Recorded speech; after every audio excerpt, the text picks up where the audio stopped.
আচ্ছা, আমরা একটু সময় ওয়েট করি সবার জন্য। সবাই লাইভে যুক্ত হোক।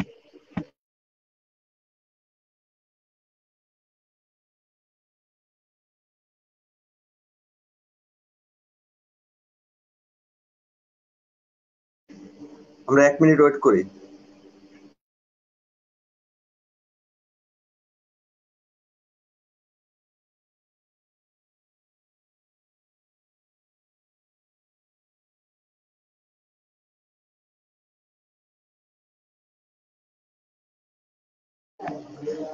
দর্শক, এই মুহূর্তে যারা আমাদের লাইভটি দেখছেন সবাই আমার সংগ্রামী শুভেচ্ছা নেবেন।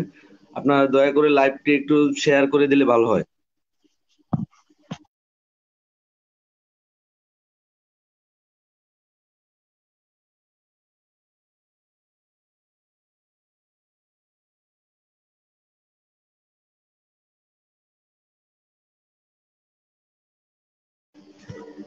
আচ্ছা, যারা এই মুহূর্তে লাইভটি দেখছেন সবাই আমার সালাম গ্রহণ করবেন। আজকে আমাদের লাইভ আমাদের মাঝে যুক্ত হয়েছেন গত বছর সেকেন্ড টাইম আন্দোলনের সম্মানিত আহ্বায়ক মহিদুল ইসলাম দাউদ এবং 21 ব্যাচের সম্মানিত আহ্বায়ক আলবি মাহমুদ। আমাদের মাঝে আজকে গুরুত্বপূর্ণ বক্তব্য রাখবেন এবং আমাদের যে 23 তারিখ যে আন্দোলন, এ ব্যাপারে পূর্ণাঙ্গ ধারণা দিবেন। আন্দোলনে আমাদের কি কি কর্মসূচি আছে এবং কয়টায় শুরু হবে এবং কোথায় গিয়ে শেষ হবে এ ব্যাপারে, এবং গত বছর আন্দোলন থেকে যত অভিজ্ঞতা আমাদের মাঝে শেয়ার করবেন আমাদের শ্রদ্ধেয় বড় ভাই মহিদুল ইসলাম দাউদ।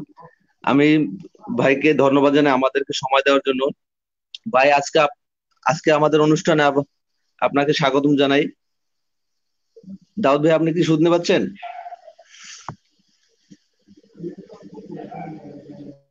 শোনা যাচ্ছে? হ্যাঁ, আজকে আমাদের সময় দেওয়ার জন্য আপনাকে ধন্যবাদ জানাই ভাই। আপনাদেরকেও ধন্যবাদ। আপনাদের যে চলমান আহ, লড়াই সংগ্রাম চলছে সেই আন্দোলনের একটা কর্মসূচি বলা যাবে, যেহেতু কর্মসূচির জন্য আসলে এই লাইভটি। তো সেই কর্মসূচিতে যুক্ত করার জন্য আপনারা যারা শুনছেন এবং যারা যুক্ত হবেন পরবর্তীতে এবং যারা পরে শুনবেন এবং আপনারা যারা আছেন সকলেই আমার পক্ষ থেকে শুভেচ্ছা নেবেন।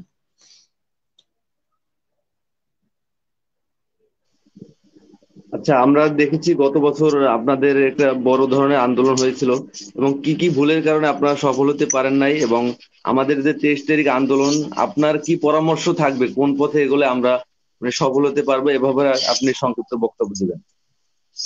আচ্ছা, আহ প্রথমেই মানে লাইভটি তো 10টায় শুরু হওয়ার কথা ছিল, তো যেহেতু লাইভটি একটু বিলম্বিত হয়ে শুরু হয়েছে, তো সেজন্য আহ, মানে কথা আসলে যেভাবে করে প্রস্তুতি নেওয়ার বিষয় ছিল বা বলার ব্যাপার ছিল সেভাবে করে বলা যাচ্ছে না।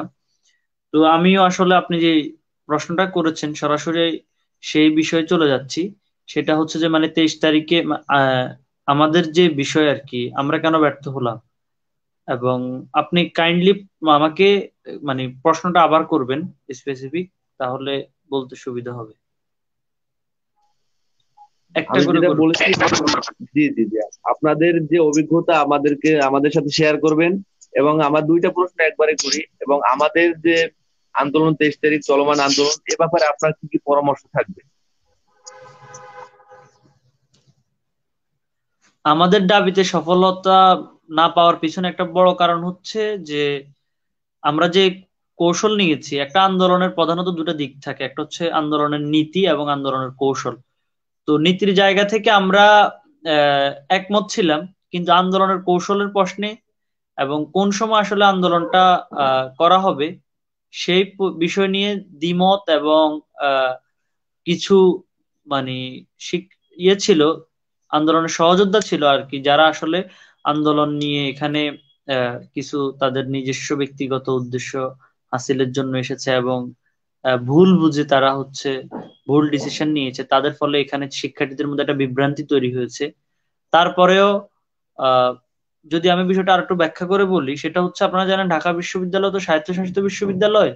তো তাদের সিদ্ধান্তগুলো কিন্তু বিসি এককভাবে নেয় না। এখানে ঢাকা বিশ্ববিদ্যালয় তার যে নির্দিষ্ট সিন্ডিকেট রয়েছে, সিনেট রয়েছে, সেখানে তারা মিটিং ডেকে পরবর্তীতে তারা ধাপে ধাপে সিদ্ধান্তগুলো নিয়ে থাকে। কিন্তু আপনারা দেখবেন যে সেজন্য আমরা আমাদের আন্দোলনের বিভিন্ন কর্মসূচি ছিল, সেই কর্মসূচির ধারাবাহিকতায় আমরা 21শে মার্চ আমরা হচ্ছে গত বছর আমরা আমাদের যে ঢাকা বিশ্ববিদ্যালয় ঘেরাওয়ের কর্মসূচি ছিল। ঘেরাও মানে ওই দিন সিনেট সব ভবনে মিটিং ছিল আর কি, যেটাকে বাংলাদেশের মিনি পার্লামেন্ট বলা হয়, ঢাকা বিশ্ববিদ্যালয়ের সিনেট ভবনকে।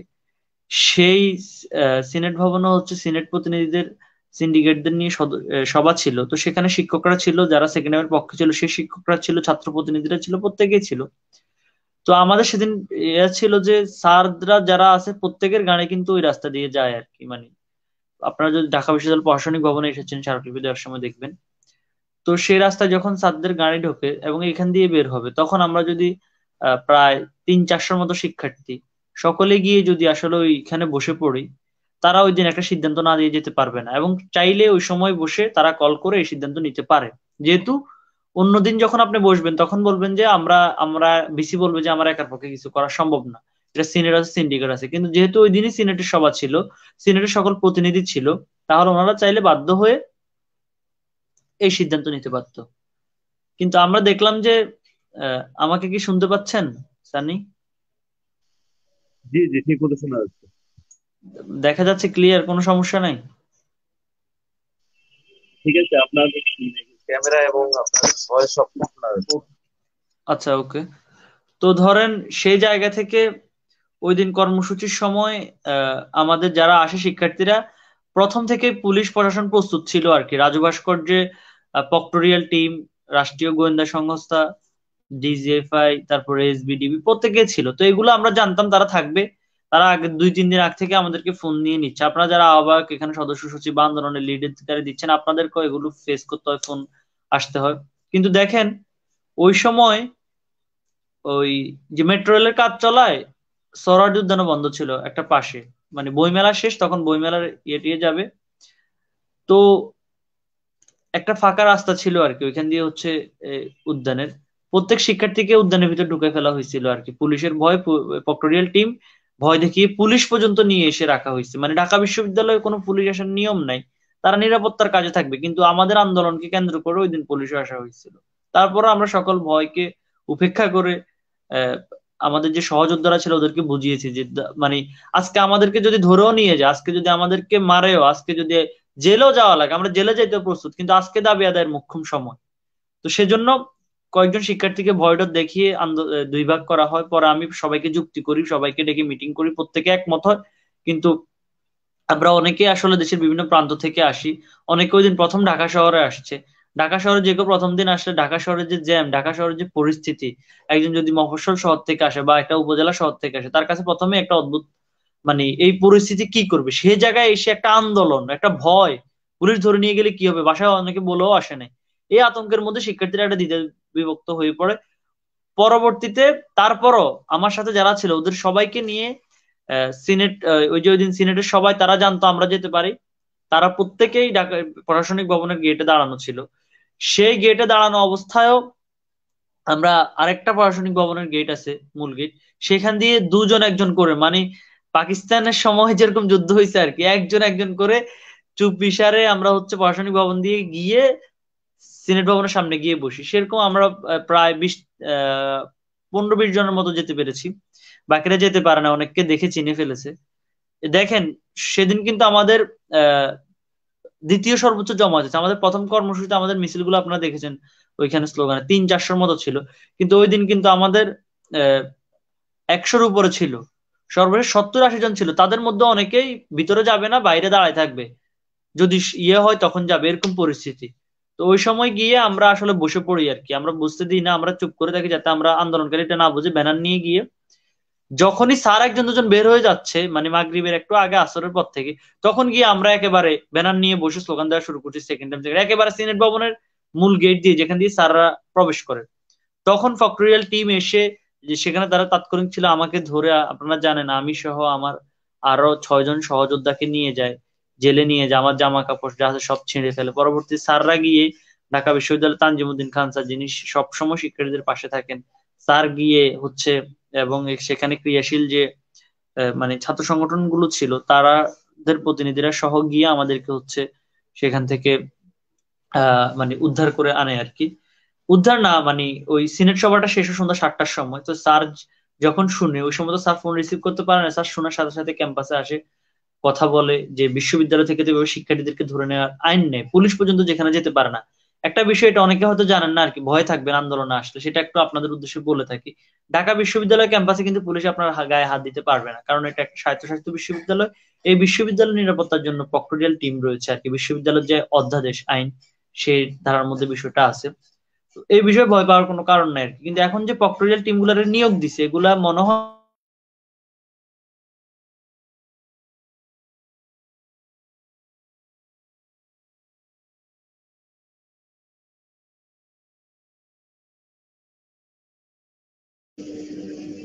আচ্ছা, দুঃখিত ভাইয়ের হয়তো নেট সমস্যা। আলবি মাহমুদ, আপনি কি আমাকে শুনতে পাচ্ছেন? এই বিষয়গুলো আসলে হচ্ছে এরা আসলে জানে না। আচ্ছা তো যার ফলে ওই দিন ভাই, আমরা ব্যর্থ হই, সমস্যা যেহেতু নেটওয়ার্ক আমাদের বেশি সমস্যা সংখ্যক করতেছে, শিক্ষার্থী যার ছিল কারণে না। কথা ক্লিয়ার আসে না। আবার একটু পুনরায় যদি আবার একটু বলেন তাহলে ভালো হয়, আপনার কথা ক্লিয়ার আসে না, এতক্ষণ নেটে সমস্যা করতেছিল।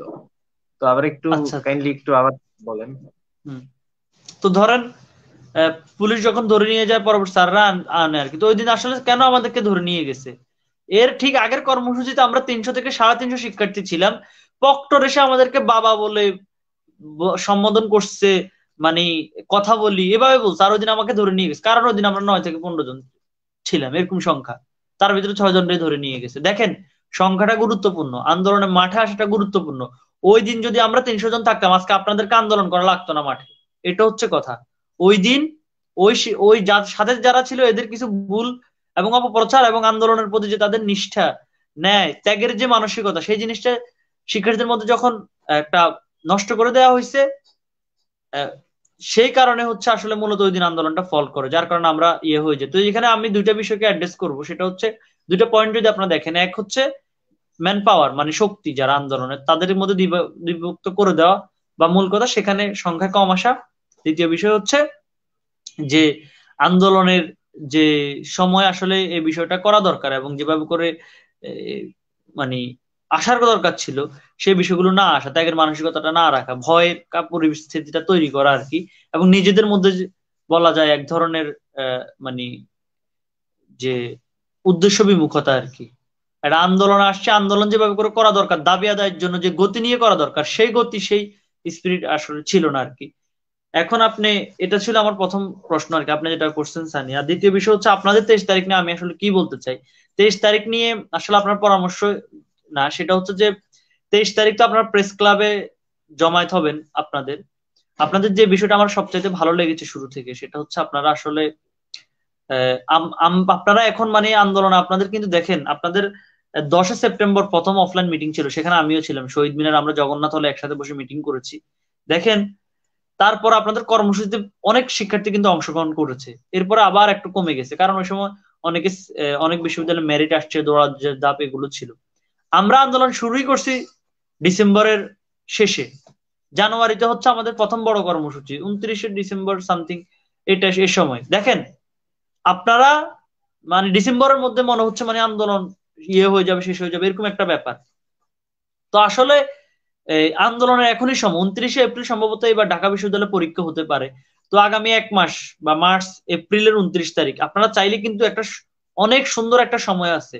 তাহলে নিজেদের মধ্যে ঐক্যবদ্ধতা দরকার, এবং আন্দোলন করার যে মানসিকতা, দাবি আদায়ের লক্ষ্যে কিন্তু আপনাদেরকেও সবসময় ঐক্যবদ্ধ থাকতে হবে। এটা হচ্ছে একটা গুরুত্বপূর্ণ বিষয় আর কি।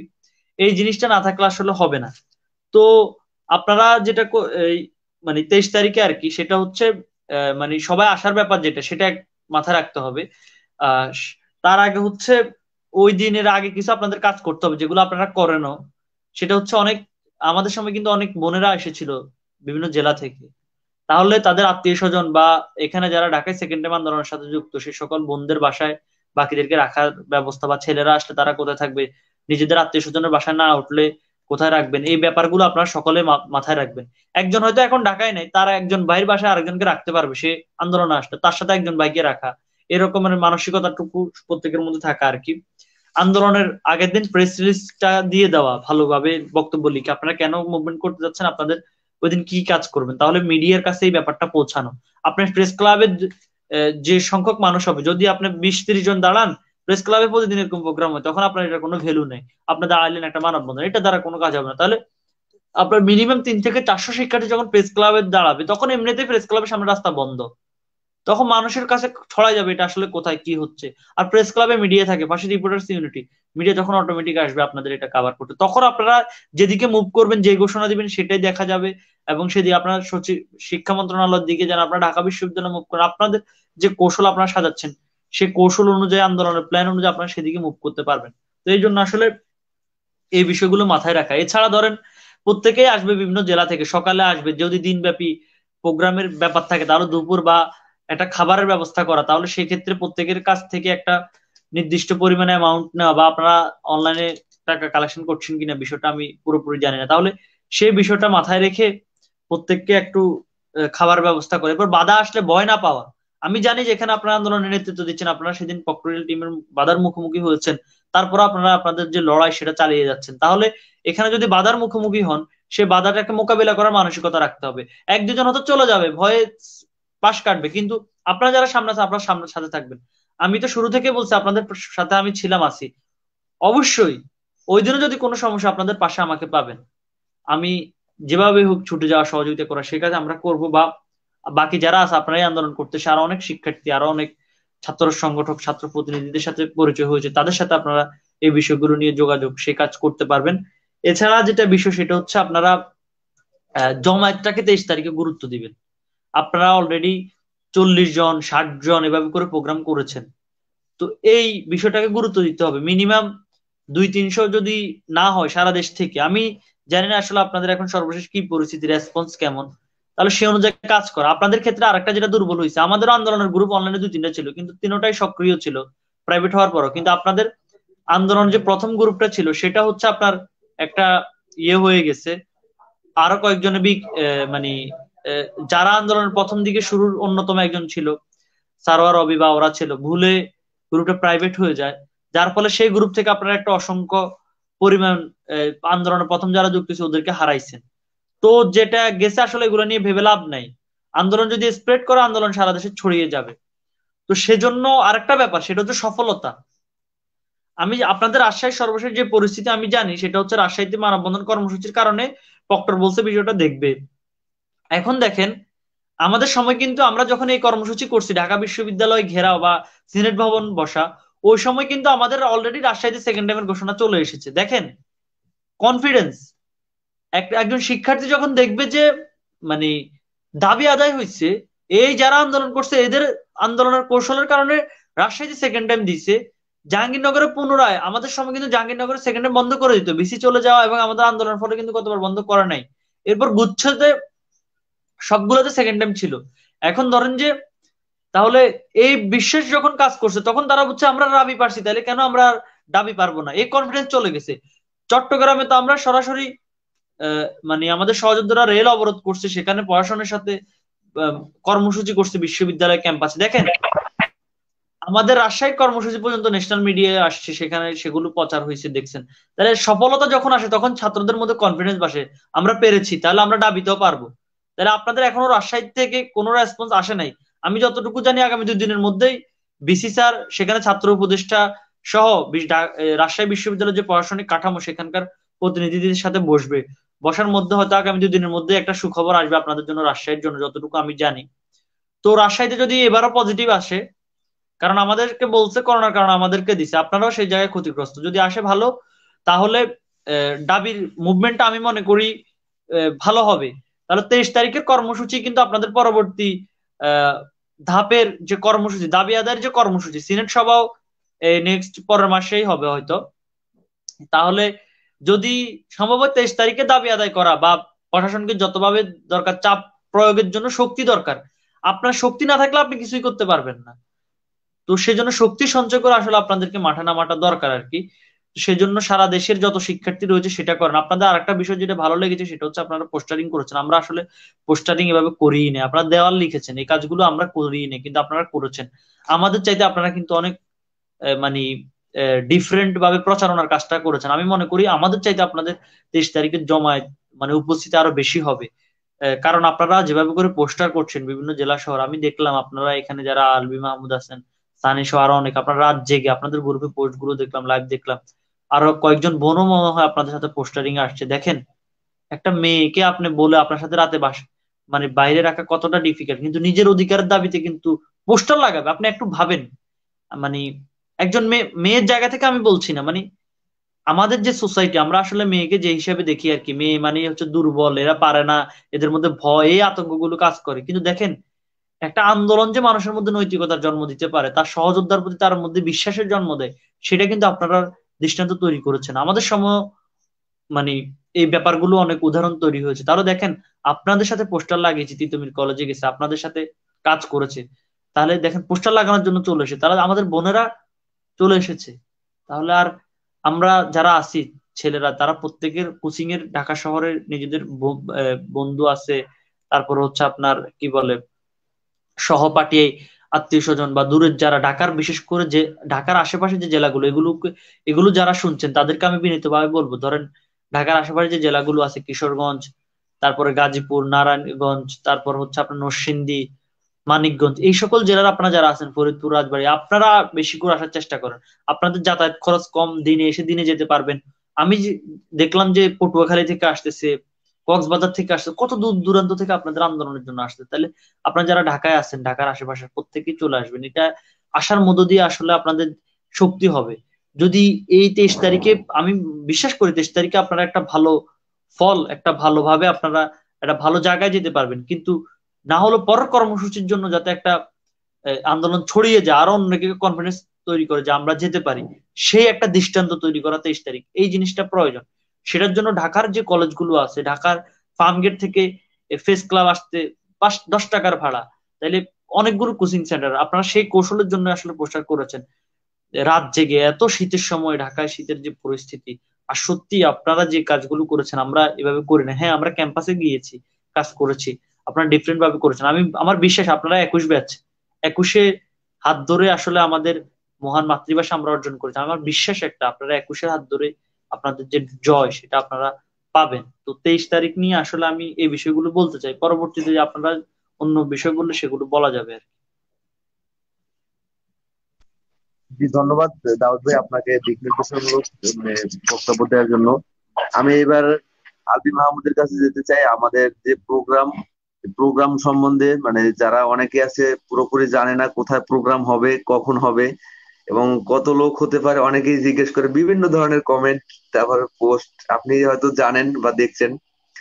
তো আপনার কাছে যে আমার পরামর্শ থাকবে যে আমাদের জমায়েতের ক্ষেত্রে, আমাদের সর্বোচ্চ জমায়েতের ক্ষেত্রে আপনার সকল স্টুডেন্টদের প্রতি আপনার কি কি নির্দেশনা থাকবে এবং কখন আসতে হবে, কোথায় আসতে হবে, এ ব্যাপারে যদি সংক্ষেপে একটু বলতেন।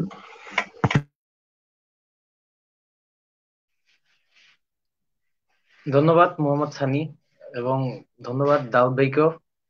দাউদ ভাই হচ্ছে গতবার আন্দোলনের সমন্বয়ক ছিলেন আর আমাদের উপদেষ্টা। তো দাউদ ভাই আজকে আমাদের সময় দিছে, আমরা খুবই মানে খুশি হয়েছি তাই। এবং সে প্রথম থেকেই 10 তারিখের সেই প্রথম যে মিটিংটা ছিল সেই মিটিং থেকে আমাদের সাথে আছেন। এবং আজকেও সে আমাদের যে 23 তারিখের আন্দোলন, সেই আন্দোলনকে বেগবান করার জন্য যে তার পরামর্শ দেওয়ার জন্য সে লাইভে আসছে, তাই তাকে আন্তরিকভাবে খুবই ধন্যবাদ। এবং মোহাম্মদ সানি, আপনি ভালো সঞ্চালনা করতেছেন, এর জন্য আপনাকেও ধন্যবাদ। তো আপনার যে প্রশ্নটা ছিল, আমি হয়তোবা প্রশ্নের বাহিরেও কিছু কথা বলবো আজকে। আহ, এই যে আন্দোলনটা আসলে মানে আমি প্রথম থেকেই আমার মানে চিন্তা ভাবনা ছিল যে একটু ডিফারেন্ট ভাবে করব। যে যত আর কি মানে গতবারের বা 2014 সাল থেকে যত ভুল ভ্রান্তি ছিল সবগুলোকে ঠিকঠাক ভাবে করে একটা 21 ব্যাচের হাত ধরে এমন একটা আন্দোলন গড়ে তুলবো যে আন্দোলনে সফলতা অবশ্যই আসবে। তো এরকম পরিকল্পনা নিয়েছিলাম। এবং দাউদ ভাই, তারপরে ফতেহ কামাল আছে, তারপরে এই যে সানি আছে, রিয়াদ আছে, এদের মতো আরো অনেকেই আছে, বাইজিদ আছে, সাদিয়া আছে, তারপরে অনেকে আছে। এরা সত্যি কথা, এরা যদি অনুপ্রেরণা না জাগাইতো আর মানে আমাকে ওই সাহসটা না দিত, তাহলে আসলে আমি কিছুই করতে পারতাম না। তো এদেরকে সবাইকে আন্তরিকভাবে ধন্যবাদ জানাচ্ছি আমি।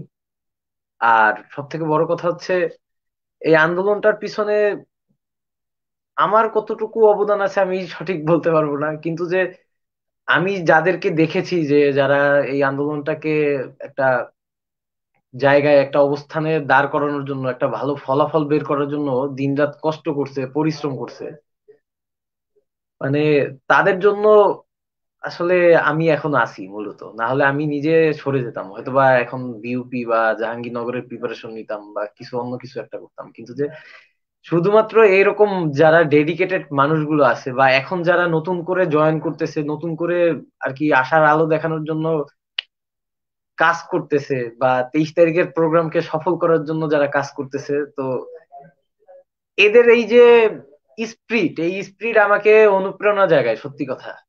আমি মূলত যাই করি হয়তোবা একটু পরিশ্রম অন্যদের থেকে একটু কম, মানে বেশি করি আর কি হয়তোবা। তো এই যে একটু বেশি করি এইটুকু আসলে আমার কোনো এতে কোনো হাত নেই। এটা সম্পূর্ণ আমার যে এই যে গ্রুপ মেম্বার আছে, আন্দোলনের যে সহযোগীরা আছে, যে সহযোদ্ধারা আছে, সম্পূর্ণ মানে ক্রেডিটটা এদের যায়। কারণ এরা যদি আসলে আমাকে অনুপ্রেরণা না জাগাইতো তাহলে আসলে আমি কিছুই করতে পারতাম না। এবং আপনাদের অসংখ্য ধন্যবাদ যে আজকে আমরা একটা অবস্থানে এসে দাঁড়াতে পেরেছি, শেষ একটা কর্মসূচি হাতে নিতে পেরেছি, এবং সেখানে অনেক সাড়াও পাচ্ছি যে আসলে আমাদের একটা ভালো ফলাফল আসবে, বা ভালো একটা ক্রাউড নিয়ে আমরা এই মুভমেন্টটায় অংশগ্রহণ করতে পারবো। 23 তারিখের প্রোগ্রামে ভালো মানুষ হবে, ব্যাপক মানুষ আসবে, এবং এই জিনিসটা আসলেই বাস্তব, মানে বাস্তবায়িত হচ্ছে। কক্সবাজার, তারপরে হচ্ছে গিয়ে বিভিন্ন জেলা থেকে, বিভিন্ন দূর দূর থেকে মেয়েরা পর্যন্ত আমাদের ডাকে সাড়া দিচ্ছে, আমাদের সাথে যোগাযোগ করছে, এবং কয়েকজন তো চলেও আসছে। একটা মেয়ে ময়মনসিংহ থেকে অলরেডি চলে আসছে ঢাকাতে। তারপরে কুড়িগ্রাম থেকে একজন আসছে, বরিশাল থেকে আসছে, পটুয়াখালী, সিরাজগঞ্জ, সব জায়গা থেকে, সারা বাংলাদেশ থেকে মানুষ আসছে। শুধুমাত্র সেকেন্ড টাইম আমাদের যে অধিকারটা, সেই অধিকারটা আদায়ের লক্ষ্যে একটা মুভমেন্ট গড়ে তোলার জন্য সবাই আসছে। এর জন্য আসলে আমি খুবই মানে খুবই আমার ভালো লাগতেছে। আমার ভাষায় প্রকাশ করার মতো অবস্থায় আমি নাই। আমার যে মানে কি বলবো, আমার খুবই মানে খুব শান্তি লাগতেছে যে এতগুলো মানুষ বুঝতে পারছে দিন শেষে যে আসলে অধিকার কেউ সেধে দিয়ে যাবে না, অধিকারটা ছিনিয়ে নিতে হবে এবং আদায় করতে হবে। এই জিনিসটা যে এতগুলো মানুষ বুঝতে পারছে, এবং অধিকার আদায়ের লক্ষ্যে বা উদ্দেশ্যে যে আন্দোলনটা, এই আন্দোলনে যোগদান করার জন্য সবাই দলে দলে আসতেছে, মানে এটা একটা অবিশ্বাস্য। আর আমি খুবই মানে এটা নিয়ে খুবই মানে ভালো, মানে শান্তি ফিল করতেছি যে আসলে না, যেমনটা মনে করেছিলাম যে বাংলাদেশে সংগ্রাম বা অধিকার আদায়ের যে লড়াই, এইগুলো নেই এখন আর। যে কোনো জায়গায় অন্যায় হবে, অবিচার হবে, সবাই চুপচাপ মেনে নেবে, এই জিনিসটা যে নেই আসলে, এটা যে আসলে বাস্তব না বাংলাদেশের মাটিতে, সেই জিনিসটা প্রুফ করে দিছে এই সেকেন্ড টাইম আন্দোলনের আমার যে কর্মীরা আছে, আমাদের সহযোদ্ধারা, সবাই এই জিনিসটা প্রুফ করে দিছে। তাই সবাইকে ধন্যবাদ। তো আগামী 23 তারিখে হচ্ছে জাতীয় প্রেস ক্লাব, এটা হচ্ছে ঢাকার যে আমাদের যে সুপ্রিম কোর্ট আছে, হাইকোর্ট আছে, সেই হাইকোর্টের ডান পাশে এটা হচ্ছে জাতীয় প্রেস ক্লাব, এবং সচিবালয়ের পাশে জাতীয় প্রেস ক্লাব। আপনারা যদি কেউ কারো যদি এই জায়গাটা চিনতে সমস্যা হয়, ঢাকার বাইরে থেকে যারা আসবেন, তারা অবশ্যই গুগল ম্যাপ আছে, প্রত্যেকের কাছে স্মার্টফোন আছে, গুগল ম্যাপে জাতীয় প্রেস ক্লাব লিখে সার্চ দিবেন, সেখানে আপনারা লোকেশনটা খুব সহজে পেয়ে যাবেন। এবং ঢাকার বাহিরে যারা ধরেন গিয়ে যারা ট্রেন দিয়ে আসবেন, তারা এসে কমলাপুর নামবেন, কমলাপুর থেকে বাহন বাস আসে, বাহন বাস প্লাস হচ্ছে মিড লাইন বাস আসে, এরকম এই দুইটা বাস শিওর আসে, এই দুইটা বাসে আপনারা উঠতে পারবেন। এবং যারা হচ্ছে গাজীপুর উত্তরা থেকে আসবেন, তারা গাজীপুর পরিবহনে পল্টন নামবেন। পল্টন থেকে হেঁটে 2 মিনিট সর্বোচ্চ লাগে হচ্ছে গিয়ে প্রেস ক্লাবে আসতে। এবং যারা বরিশাল থেকে আসবেন, তারাও গুলিস্তান এসে নামবেন, গুলিস্তান 0 পয়েন্ট, 0 পয়েন্ট থেকে সেখান থেকে পল্টন, পল্টন থেকে হাতের বাম দিকে হচ্ছে গুলিস্তান থেকে যদি 0 পয়েন্ট থেকে আসেন, তাহলে পল্টন এসে হাতের বামের দিকে যে মেট্রো রেলের একটা লাইন ঢুকছে, রাস্তা ঢুকছে নতুন, তো ওই রাস্তা থেকে রাস্তাটার মাথায় আসলেই আপনার প্রেস ক্লাব পেয়ে যাবেন। তো আমাদের কর্মসূচি শুরু হবে হচ্ছে সকাল 10টায়। 23 তারিখ সকাল 10টায় আমাদের এই কর্মসূচি শুরু হবে। আমরা পরবর্তীতে সেখান থেকে আমাদের ক্রাউডটা যদি ভালো হয়, আমরা যদি অনেক মানুষ আসতে পারি একত্রিত, আশা করি মিনিমাম যত মানুষ যোগাযোগ করেছে, মিনিমাম আমার যে বিশ্বাস, আত্মবিশ্বাস, যে মিনিমাম 3 থেকে 400 জনের উপরে লোক আসবে, আশা করা যায় এটা। এত সাড়া পেয়েছি, এত মানুষ যোগাযোগ করেছে, এত মানুষ ফোন দিয়েছে। আমি তো গতকালকে মোহাম্মদ সানিকে এটাও বলেছি যে আমার ফোন রিসিভ করতে করতে আমি বিরক্ত হয়ে গেছি। মানে এত মানুষ আমাকে ফোন করেছে, কল করেছে। তো এর মানে কি বলবো। তো আবার মেসেজের কথা তো মানে ধারণার বাইরে, কত যে মানুষ মেসেজ দিছে, আর কতজনের, অনেকের রিপ্লাই হয়তো বা দিতে পারিনি। তো কেউ দুঃখ পাবেন না। যাই হোক, তো আপনারা প্রেস ক্লাবে, জাতীয় প্রেস ক্লাবের সামনে আসবেন, আমরা সবাই সেখানে একত্রিত হব। একত্রিত হয়ে আমার যে দাবি, ঢাবি সহ সকল বিশ্ববিদ্যালয়ে দ্বিতীয়বার ভর্তি পরীক্ষার সুযোগ চাই আমরা, সেই সুযোগের দাবি নিয়ে আমরা তারপর প্রেস ক্লাব থেকে শিক্ষা মন্ত্রণালয়ের উদ্দেশ্যে রওনা হব। এবং যদি আমাদের কেউ এই আন্দোলনে বাধা দেয়, অবশ্যই আমরা 300 জনের উপর থাকবো, আশা করা যায় যে বাধা আসবে না কোনো রকমের। তবুও যদি বাই চান্স কোন রকমের বাধা আসে, যেখানে বাধা দিবে আমরা সেখানে বসে পড়বো। প্রেস ক্লাব থেকে শিক্ষা মন্ত্রণালয় পর্যন্ত পুরোটাই রোড দিয়ে যেতে হবে, মেইন রোড থেকে। তো আমরা যদি মেইন রোডে বসে যাই, তখন গাড়ি ঘোড়া পুরো অচল, ঢাকা শহর পুরো অচল হয়ে যাবে। আর এটা সম্পূর্ণ একটা যৌক্তিক দাবি, আমি প্রথম থেকে বলে আসছি যে সেকেন্ড টাইমটা একটা যৌক্তিক দাবি, এটা কোনো অযৌক্তিক দাবি না। সেটা আমাদের যে ঢাকা বিশ্ববিদ্যালয়ের এখন যে ভিসি আছে আখতারুজ্জামান স্যার, উনি নিজেও এখন এটা স্বীকার করতে বাধ্য হয়েছে। ডেইলি ক্যাম্পাসের যে লাইভ হয়েছে, আপনারা প্রত্যেকে ওই লাইভটা দেখছেন হয়তোবা, সেই লাইভটায় আপনারা দেখছেন যে ভিসি স্যার অতঃপর বলতে বাধ্য হয়েছে যে সেকেন্ড টাইম একটা যৌক্তিক ব্যাপার। তো এতদিন যারা মনে করতেন যে সেকেন্ড টাইমটা যৌক্তিক ব্যাপার না, এটা একটা অযৌক্তিক ব্যাপার, তো তারা এই ব্যাপারটা মাথা থেকে ঝেড়ে ফেলে দেন যে সেকেন্ড টাইম এখন যৌক্তিক। ঢাবির ভিসি, আপনারা যাদের ফলো করেন, তারা বক্তব্য দিছে যে সেকেন্ড টাইম একটা যৌক্তিক ব্যাপার। আর তাহলে অবশ্যই এই যৌক্তিক ব্যাপারের জন্য, যৌক্তিক দাবি আদায়ের জন্য 23 তারিখে সবাইকে দেখতে চাই। ওই দিন আমরা দেখবো, সবাইকে সবাইকে দেখবো, এবং সবাই একত্রিত হয়ে আন্দোলনে আমাদের দাবি আদায় করব, দাবি আদায় করে আনন্দ উল্লাস করব। এই প্রতিজ্ঞায় বদ্ধ হয়ে সবাই চলে আসুন। 23 তারিখে আমরা দেখিয়ে দেব যে 1952 সালের মতো ভাষা আন্দোলনের মতো ছাত্ররা এখনো আছে, এখনো তারা ছাত্ররা, ছাত্র সমাজ সংগ্রামী। ছাত্র সমাজ চাইলে এমন কোন যৌক্তিক দাবি না, যে দাবি নয়, যে দাবি তারা আদায় করতে পারে না, এমন কোন যৌক্তিক দাবি নেই। এই জিনিসটা আমরা প্রুভ করে ছাড়বো। আপনারা দেশের যেখানে যে প্রান্তে আছেন, প্রত্যেকে চলে আসেন, প্রত্যেকের উপস্থিতি কামনা করছি, প্রত্যেকে চলে আসেন। দাবি এই দিনই আদায় হবে। 23 তারিখে, আগামী 23 তারিখেই আমাদের দাবি যেটা আছে, ওই দাবিটা আদায় হয়ে যাবে, আমি গ্যারান্টি দিতেছি। যদি আপনারা ঠিক মতো সবাই চলে আসতে পারেন, আমি গ্যারান্টি দিচ্ছি দাবি আদায় হবে। না হলে আগামী 23 সাল থেকে সেকেন্ড টাইম চালু হবে, শিওর। যেটা আপনারা, আমার বক্তব্য হয়তোবা কারোর যদি বিশ্বাস না হয় তাহলে সমস্যা নেই, কিন্তু আপনারা শিক্ষামন্ত্রী, ইউজিসি, তারপরে বর্তমান যে ভিসি স্যার, যাকে আপনারা বলেন যে যে সেকেন্ড টাইম রাখতে চায় না, তার বক্তব্যটাও আপনারা শুনেন। শুনে তারপরে সিদ্ধান্ত নেন আসলে যে আমরা যে কথাগুলো এতদিন যাবত বলছি সেটা সত্য নাকি মিথ্যা, যাচাই করেন, তারপরে 23 তারিখের আন্দোলনে আসুন। তো সবাইকে আপনি কি আজকের কথা আমি শেষ করছি। ধন্যবাদ সবাইকে। ধন্যবাদ আলমিন মাহমুদ, আপনার গুরুত্বপূর্ণ দিক নির্দেশনামূলক আলোচনা করার জন্য। তো অনেকে, আমি যে যতটুকু জানতে পারছি, যে অনেকে জিজ্ঞেস করছেন যে এইখানে আমাদের আন্দোলনে শুরু থেকে যে মানে আমাদের এডমিন গ্রুপের এড ছিল যে সারা রবি এবং আশরাফ রবি, মোহাম্মদ সানি ভাই, ওদের জি জি একটু সময় দেওয়া যাবে? একজনের একটা কমেন্ট, জি জি আপনি কমেন্টটা পড়তে পারেন। একজনে লেখছে যে, একটা মেয়ে লেখছে, আপু আপনি লিখছেন যে ময়মনসিংহ থেকে গিয়ে কোথায় নামবো, চিনি না, ময়মনসিংহ থেকে যাওয়া নিয়ে কিছু বলেন ভাই। আচ্ছা, ময়মনসিংহ থেকে যদি আপনি আসতে চান, তাহলে ময়মনসিংহ থেকে আপনি ট্রেনেও আসতে পারেন।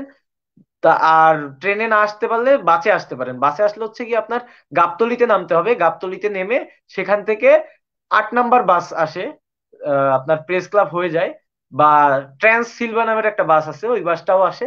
আপনি চাইলে ওইখান থেকে ওই বাসগুলোতে করে চলে আসতে পারবেন। আর যদি ট্রেনে আসেন তাহলে কমলাপুর থেকে আপনি মিড লাইন বা বাহন বাস আছে, সেই দুইটা বাসের একটা বাসে উঠে আপনি ডিরেক্ট প্রেস ক্লাবের সামনে এসে নামতে পারবেন। ধন্যবাদ। ধন্যবাদ আলবিন মাহমুদ। আমি যেটা কথা বলতেছিলাম যে আশরাফুল সরারবি ওদের ওরা আমার ওদের ব্যাপারে সংক্ষেপে বলতে চাই যে ওরা আগে খুবই অ্যাক্টিভ ছিল, এখন ওরা দায়িত্ব নিয়ে কাজ করতে চাচ্ছে না। ওরা আছে আমাদের সাথে, ওরা আন্দোলনে আসবে, আমি এতটুকুই বলতে চাই। আর যে ব্যাপারটা, আমরা শুরু থেকেই তো এই সেকেন্ড টাইম আন্দোলন নিয়ে কাজ করতেছি বা আন্দোলনটা সংগঠিত করার চেষ্টা করতেছি। এর মধ্যে আমরা প্রথমেই ইউজিসি বরাবর স্মারকলিপি দিয়েছিলাম, সেখানতেও আমাদের যে দাবিটা যে যৌক্তিক সেটা বলা হয়েছিল। তারপর আমরা ঢাকা বিশ্ববিদ্যালয় যেটা, ওখানে আমরা স্মারকলিপি দিতে গিয়ে যদিও আমরা বাধার সম্মুখীন হয়েছিলাম, তারপরেও আপনারা যে ঢাকা বিশ্ববিদ্যালয়ের যে মানে সম্মানিত ভিসি স্যার আখতারুজ্জামান স্যারের বক্তব্যটা শুনেছেন ডেইলি ক্যাম্পাসে, সেখানে কিন্তু তার যে শক্ত অবস্থান ছিল আগে, সেখান থেকে কিন্তু তিনি সরে এসেছেন। এখন বর্তমানে মানে তিনি যে যৌক্তিক ব্যাপারটা বলছেন যে ফার্স্ট টাইমাররা তাদের সাথে অসমতা করা হবে, আমার যে কথাটা হলো সেটা হলো কখনোই অসমতা করা হবে না, তারাও সেকেন্ড টাইমার হবে, হয়তো 1 বছর আগে আর 1 বছর পরে। এটা শুধু আমাদের জন্য ব্যাপারটা এমন না। আর আমরা এরপরে শুধু ওখানে বাধার ওখানে বাধার সম্মুখীন হয়েছিলাম, কিন্তু তারপর আমরা কিন্তু সেখানে প্রতিবাদ করেছিলাম। তারপরে আমরা ঢাকা রিপোর্টার্স ইউনিটিতে আমরা ওখানে সংবাদ সম্মেলন করছি। তারপরে আমরা রাজশাহীতে আমাদের প্রতিনিধিরা স্মারকলিপি দিয়েছে। এবং এই এতদিনের যত আন্দোলন বা কর্মসূচি সবকিছুর মানে কেন্দ্রীভূত করে আমরা যে 23 তারিখে যে আন্দোলনের ডাক দেওয়া হয়েছে, আপনাদের সেখানে আন্দোলনটাকে সফল করার জন্য যে যে কর্মসূচি হাতে নিয়েছে সেটা হলো যে আমরা পোস্টার লাগিয়েছি, তারপরে আমাদের মাইক ব্যানার সবকিছু আমাদের রেডি আছে। এখন শুধু 23 তারিখে জনবল বাড়ানো দরকার। আর জনবল বাড়ানোর জন্য যারা, আমার যেটা বলার থাকবে যে ঢাকার যে কোচিং গুলোতে যারা আছেন, যারা কোচিং গুলোতে ভর্তি আছেন, কোচিং করছেন, তারা সাথে করে 1 থেকে 2 জন নিয়ে আসবেন। আর যারা ঢাকার বাহির থেকে আসবেন বা ঢাকার পার্শ্ববর্তী যে জেলাগুলো আছে, মুন্সিগঞ্জ, মানিকগঞ্জ, গাজীপুর, এইসব জেলাগুলো থেকে যারা আসবেন 2-4 জন সাথে করে নিয়ে আসবেন। আর একটা ব্যাপার সব থেকে গুরুত্বপূর্ণ, যে ঢাকার কলেজগুলোতে যারা আছেন, যেমন 7 কলেজের ব্যাপারে আমার যে নির্দেশনা থাকবে, সেটা আপনারা আপনাদের নিজ নিজ ডিপার্টমেন্ট থেকে সবাই কিন্তু সেকেন্ড টাইম দিবে ভাই। নিজ নিজ ডিপার্টমেন্ট থেকে আপনারা মানে সর্বোচ্চ সর্বোচ্চ উপস্থিতি মানে উপস্থিত করার চেষ্টা করবেন। ধন্যবাদ। আর যে আলবি মাহমুদের কাছে আমার আরেকটা প্রশ্ন থাকবে যে এখানে যদি বাধার সম্মুখীন হয়, অনেকে আছে ভয় পায়, মেয়েরা থাকে, তো এই ব্যাপারে আপনার কি বলার থাকবে? ধন্যবাদ সানিকে। বাধার সম্মুখীন বলতে কি, যে মানে আমরা বিগত ইতিহাস যদি দেখি তাহলে হচ্ছে ইয়াহিয়ার আমলে বা ভাষা আন্দোলনের সময় হচ্ছে গিয়ে বাংলাদেশি ছাত্রদের উপরে পুলিশ বাহিনী, যে পাকিস্তানি যে পুলিশ ছিল তারা হামলা করেছিল। কিন্তু যে বাংলাদেশে যে ছাত্র আন্দোলনগুলোর ইতিহাস যদি দেখি স্বাধীন বাংলাদেশের, সেখানে হ্যাঁ পুলিশের হামলা আছে, কিন্তু আমরা তো আসলে কোনো সরকার বিরোধী আন্দোলন বা অন্য কিছু করতে যাচ্ছি না, বা অপরাধমূলক কোনো কর্মকাণ্ড করতে যাচ্ছি না যে আমাদেরকে এই যে পুলিশ হামলা করবে বা কি, এটা তো অযৌক্তিক ব্যাপার একবারে। যদি হামলা করেও কোনো সময়, হামলা করবে কিনা সঠিক জানি না, যদি হামলা করেও আর কি, তাহলে এটা একবারে অন্যায় অবিচার করা হবে।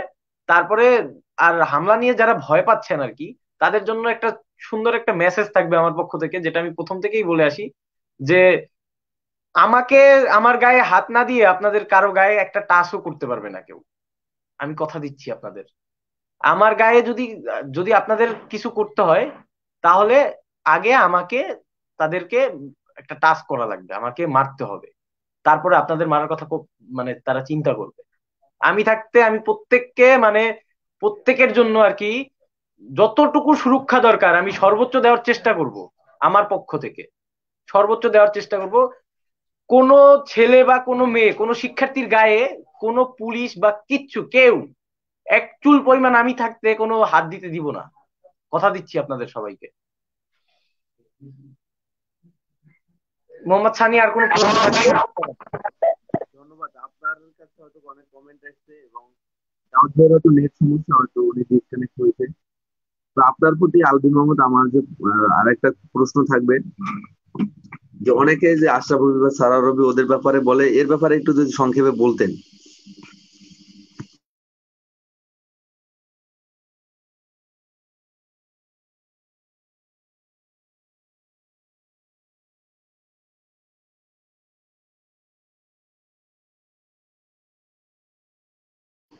একটু আনমিউট করে নেবেন।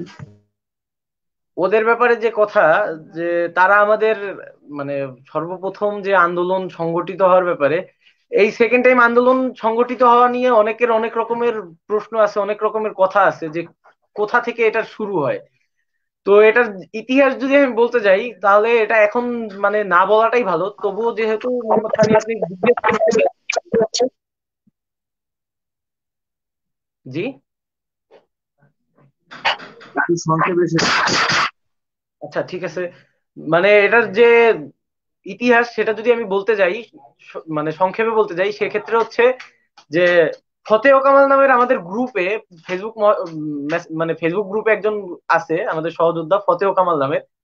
সে মূলত সে এবং তাসিন নামের একটা ছেলে একটা মেসেঞ্জার গ্রুপ ক্রিয়েট করছিল সর্বপ্রথম। তারপর সেখানে সিদ্ধান্ত, মানে সবাই আলোচনা করতেছিল যে আমাদের একটা ফেসবুক গ্রুপ দরকার। তখন সরোয়ার রবি এবং আশরাফ রবি ওরা দুইজনে প্ল্যানিং করে একটা গ্রুপ খুলছে। সেই গ্রুপটা পরবর্তীতে সবার সাথে যেই মানে বিভিন্ন রকমের দ্বিমত থাকার কারণে ওরা হচ্ছে গিয়ে মানে নিজেদের একক সিদ্ধান্তের কারণে অনেকের সাথে অনেক দ্বিমত মানে হয়েছে ওদের। তো যার পরে ওরা ওটাকে প্রাইভেট করে দিছে। প্রাইভেট করছে, যাদের সাথে ঝামেলা হয়েছে আসলে তারাও এখন নাই বা ওরাও নাই। এবং পরবর্তীতে গ্রুপ, ওই যে গ্রুপটা ছিল আমাদের ফেসবুক গ্রুপটা, ওই গ্রুপটা বিক্রি করে দিয়েছে ওরা, সরোয়ার রবি ও আশা রবি। তো এটা নিয়ে আমাদের কোনো রকমের ক্ষোভ বা কোনো রকমের দুঃখ কষ্ট নেই। তবে গ্রুপটা আমরা প্রত্যেকে মিলে কষ্ট করে একত্রিত হয়ে গ্রুপে মেম্বারটা বাড়িয়েছিলাম, কিন্তু সেটা যখন গ্রুপটা বিক্রি করে দিয়েছে জাহাঙ্গীরনগরের এক আলতাফ মাহমুদ নামের এক বড় ভাইয়ের কাছে, তো এটা নিয়ে তেমন আমাদের কোনো অভিযোগ নেই। হয়তোবা আর্থিক সমস্যা ছিল প্রচুর পরিমাণে, সেই জন্য হয়তোবা বিক্রি করে দিয়েছে, না হলে তো এটা বিক্রি করার কথা ছিল না। যাই হোক, তো ওইটা নিয়ে আমাদের কোনো রকমের সমস্যা নেই, বা এটা নিয়ে আপনারা কেউ কোনো রকমের কোনো মানে চিন্তা ভাবনা করবেন না। আপনারা আন্দোলনের দিকে ফোকাস করেন, আগামী 23 তারিখের দিকে ফোকাস করেন। আমরা 23 তারিখে সফলতা আসবো। একটা মুভমেন্ট করতে গেলে শত রকমের বাধা আছে রে ভাই। এটা আমার অধিকার, আমার অধিকার আদায়ের জন্য কেউ যদি আমার অধিকার কেড়ে নিতে চায়, সে তো আমাকে বাধা দেওয়ার চেষ্টা করবেই। তো নিজেদের লোকজনও মাঝে মাঝে হয়তোবা লোভে পড়ে বা কোনো রকমের উল্টাপাল্টা কর্মকাণ্ডের সাথে যুক্ত হয়ে যায়। তো এটা নিয়ে হতাশ হওয়ার ব্যাপার নাই, এটাকে ওভারকাম করে সামনের দিকে এগিয়ে যাওয়া হচ্ছে গিয়ে মূল কাজ। আমরা পরবর্তী যে আমাদের কার্যক্রম 23 তারিখের যে আন্দোলন, সেই আন্দোলনটাকে চমৎকার ভাবে করব, এবং আমাদের যে শক্তি সামর্থ্য আছে সেটা সবাইকে দেখিয়ে দেব যে অযৌক্তিক কোন দাবি বলে এই সেকেন্ড টাইম আন্দোলনকে বা সেকেন্ড টাইম যে দাবিটা, এই দাবিটাকে কোনো অযৌক্তিক দাবি বলে খারিজ করে দিয়ে দেওয়া যাবে না। এই জিনিসটা আমরা প্রমাণ করে ছাড়বো, প্রমাণ করব। এবং 23 তারিখের মুভমেন্ট শেষ হওয়ার সাথে সাথে, 23 তারিখের মুভমেন্টের পরে আমরা তাদেরকে 2-3 দিন সময় দিব। এবং 26 তারিখে যদি আমাদের দাবি 26 তারিখের মধ্যে আদায় না হয়, তারা যদি আমাদেরকে ফলাফল না জানাতে পারে, তাহলে আমরা 26 তারিখে আদালতে রিট করব। আর রিট করার পরে 28 তারিখ থেকে আমাদের গণ অনশন শুরু হবে। যতদিন বাড়বে, আমরা এতদিন শুধু আলটিমেটাম দিয়েছি, আমরা এতদিন শুধু আমরা মুখে বলেছি যে কঠোর থেকে কঠোর কর্মসূচিতে যাব, কিন্তু আমরা আসলে করিনি, যাইনি। কারণ আমরা অপেক্ষায় ছিলাম, দেখতেছিলাম যে আসলে কিছু হয় কিনা। তো আমরা পরবর্তীতে কঠোর থেকে কঠোর না, যা করব সেটা সবাই দেখবে, পুরো দেশবাসী দেখবে। অলরেডি 23 তারিখের কার্যক্রম সম্পর্কে অনেকের অনেক রকমের মানে অনেকে ঘাবড়ে যাচ্ছে আর কি, অনেকে ফোন দিচ্ছে যে 23 তারিখে তোমরা এই কর্মসূচি নিছো, কি কি দাবি। অনেক জায়গা থেকে, অনেক উপর মহল থেকে ফোন আসছে, পুলিশ, তারপরে ডিবি টিভি অনেকেই ফোন দিচ্ছে। তো তাদের তাদের তারা মানে এটা নিয়ে খুবই মানে আর কি, কি বলে এটাকে, যাই হোক মানে খুবই হাইপার হয়ে গেছে, মানে খুবই মানে আর কি চাপে আছে, চাপে পড়ে গেছে আর কি। তো এই জিনিসটা বোঝা গেছে। তো চাপ কাকে বলে, কত প্রকার, কি কি, সেটা 23 তারিখের পরে দাবি আদায় যদি না হয়, সেকেন্ড টাইম আন্দোলনকারী যে 21 ব্যাচের শিক্ষার্থীরা আছে এবং আমাদের সাথে যে জুনিয়র ভাই ব্রাদাররা আছে, 20 ব্যাচের বা 22 ব্যাচের সিনিয়ররা আছে, যে 20 ব্যাচের বা 22 ব্যাচের যে জুনিয়ররা আছে, সবাই মিলে একত্রিত হয়ে, অভিভাবকরা সবাই মিলে দেখিয়ে দেবো যে 23 তারিখের পরে দাবি আদায় না হলে কি কি করা যায় ও কত প্রকার কি কি আছে। আপনারা এটা নিয়ে কোনো রকম হতাশ হবেন না। 23 তারিখ 99% মানে শিওর যে 23 তারিখে দাবি আদায় করা যাবে, 23 তারিখে আমাদের দাবি আদায় হবে। আর ওই দিনই মানতে হবে আমাদের দাবি। আমাদের যে এই কর্মসূচিটা, এই কর্মসূচিটাকে কেউ মানে হেলাফেলা করবেন না, এই কর্মসূচিটাকে কেউ ছোট মনে করবেন না। এটা বিশাল একটা শক্তির একটা গণজোয়ার যাবে সচিবালয়ের দিকে 23 তারিখের আন্দোলনে। আপনারা দলে দলে যোগদান করেন আমাদের সাথে। আচ্ছা, ফারদিন লেখছে যে ভাই এখন চাইলেও আসতে পারতেছি না, 26 তারিখ থেকে আসি, এবার সেকেন্ড টাইম হতেই হবে। 26 তারিখ আসার দরকার নেই ভাই, কারো 26 তারিখ আসার দরকার নেই। 23 তারিখেই দাবি আদায় করবো, 23 তারিখেই দাবি আদায় হয়ে যাবে। স্যাক্রিফাইস কাকে বলে ও কত প্রকার ভাই, এটা যদি না বুঝেন তাহলে আপনাদের কারোই আসার দরকার নাই। একটা মেয়ে সে কক্সবাজার থেকে চলে আসতেছে শুধুমাত্র নিজের অধিকার আদায়ের জন্য 23 তারিখে। তাহলে আমাদের যদি, আমরা যদি সমস্যার কথা দেখাই যে আমার বাবা যেতে দেবে না, মা যেতে দেবে না, এই সমস্যা দেখাই, সেই মেয়েটা তার বাবা মাকে কনভিন্স করে সে কক্সবাজার থেকে, বাংলাদেশের সব থেকে দূরবর্তী এলাকা থেকে সে আসতেছে, একটা মেয়ে মানুষ। আর ছেলেদের কথা কি বলবো, ছেলেরা যদি না আসতে পারে কিছু বলার নাই। আশা করি যা মানে এবার 3 থেকে 400 জন অবশ্যই আসবে। সব থেকে ভালো হয় পরীক্ষা দেয় 5 লাখ স্টুডেন্ট, 50,000 চান্স পায়। যদি সেখান থেকে আমাদের 1,000 স্টুডেন্টও না আসে, কি বলবো ভাই, লজ্জার। এরা হচ্ছে পরীক্ষা দেওয়ার সময় যখন সেকেন্ড টাইম চালু হবে, এরা যখন পরীক্ষা দেবে আমার এই কথা সবাই মনে রাখবে, তখন বলবে যে এরা সেকেন্ড টাইমের জন্য আন্দোলনের জন্য ডাকছিল, তখন আমরা এদেরকে সাহায্য করি নাই, আজকে পরীক্ষা দিতে আসছি নির্লজ্জ, নির্লজ্জের মতো পরীক্ষা দিতে আসছি, এই কথাটা তারা বলবে। পরীক্ষা দেবে এবং অনুশোচনা করবে তখন। আমাদের, আমরা যে এই গুটি কয়েকজন মানুষ, এই যে 300-400 মানুষ আছি, এবং বা গ্রুপে যে 4,000 4,500 4,000 মানুষ আছি, এদের কথা মনে করবে এবং সর্বক্ষণ তারা অনুশোচনা করবে যে আসলে এরা কাজটা ঠিক করছে, কিন্তু আমাদের উচিত ছিল এদের সাথে গিয়ে যুক্ত হওয়ার, আমরা যুক্ত হইনি। এই কথা বলবে এবং অনুশোচনা করবে আর পরীক্ষা দিবে। এটাই আমাদের থাকবে সব থেকে বড় সফলতা, আর কিছু না ভাই। সবাইকে অসংখ্য ধন্যবাদ। আগামী 23 তারিখের যে আন্দোলন, সেই আন্দোলনে সবাই দলে দলে যোগদান করেন এবং আন্দোলনকে সফল করার উদ্দেশ্যে নিজেকে ভালোভাবে প্রিপেয়ার্ড করে শক্তি সামর্থ্য নিয়ে চলে আসুন সবাই ঢাকাতে। আগামী 23 তারিখে প্রেস ক্লাবে একসাথে লড়বো, একসাথে অধিকার আদায় করব। ধন্যবাদ সবাইকে। জি, ধন্যবাদ আলভি মাহমুদ। আপনি এতক্ষণ আমাদেরকে নির্দেশনামূলক বক্তব্য দেওয়ার জন্য, এবং আমাদের যে গত বছরের সমন্বয়ক আমাদের মহিদুল ইসলাম দাউদ ভাই আমাদের মাঝে এতক্ষণ ছিলেন বা আমাদের এতক্ষণ সময় দিয়েছেন, তাকেও ধন্যবাদ জানাই। হয়তো তিনি ডিসকানেক্ট হয়ে গেছেন। আর আজকে আমাদের লাইভটি এতক্ষণ ধৈর্য সহকারে যারা দেখছেন সবাইকে ধন্যবাদ জানাই।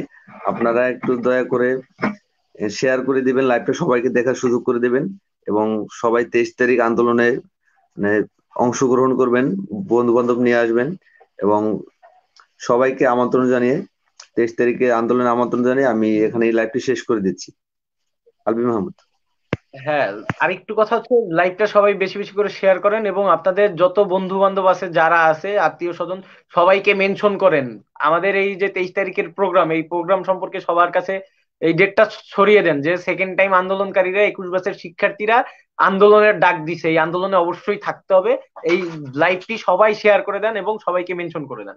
ধন্যবাদ। তো আজকের লাইভটি এখানেই আমরা শেষ করছি। ভালো থাকবেন সবাই, সুস্থ থাকবেন। ধন্যবাদ সবাইকে।